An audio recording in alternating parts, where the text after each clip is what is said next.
Hi everyone, I wanted to share another end of year tidbit in case that it interests you. One thing that I would do right now, if you have no pending summer assignments for your students and don't need to look up any of that stuff, just to kind of clean up the number of classes that you have, is to archive any classes that you are not going to need next year. This is the way to do it. Instead of deleting all your students one by one, it's so much easier to just archive your class, and I'm going to show you exactly why. So let's say this class, I have no summer assignments pending. I don't want it to clutter up my feed, especially when I go to create a Google Classroom for next year. So I'm going to click the three vertical dots, and then I'm going to hit archive. And then what it tells me is I have to restore them. So if in the case I'd made a mistake, I can restore them. And then any class file remains in your Google Drive. So you automatically have a folder in your Google Drive that says classroom, and then each individual classroom is in there. So if you need something, you can look there as well. So I'm going to hit archive. And then you see it's gone away.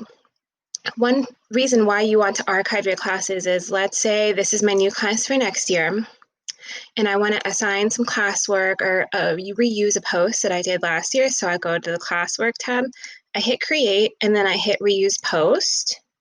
And then you have to select the class. And if you see here, I can select from any archived class. I actually didn't have anything in there, so I'm just going to look in a class that I had archived.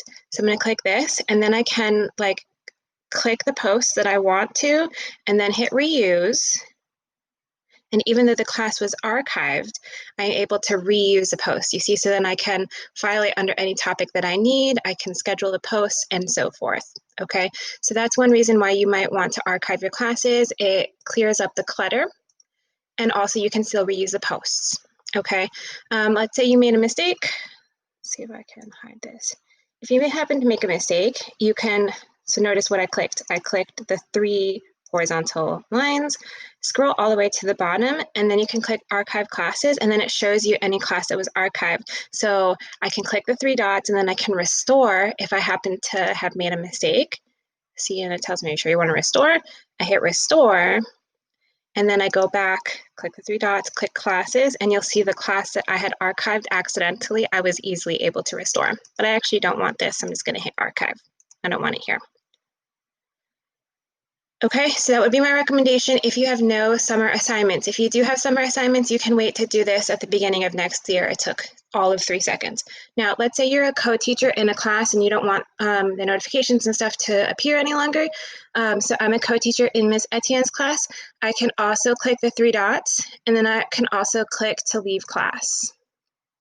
I won't have access to the class anymore. I don't need access to it anymore. And so I'm going to hit leave class.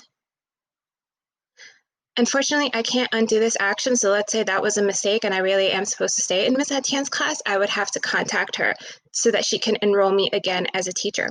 Okay, so hopefully that kind of helped you out. Another quick thing that you can do is if I want to prioritize our PBHS staff, I can click it and then I can drag it so that I see it first among my top classes. So that's another thing that you can do if you know that you're going to be reusing stuff for next year. Okay, hopefully this helped you out, and it gets you ready to begin next school year on a positive and clutter-free note. Thanks, everyone.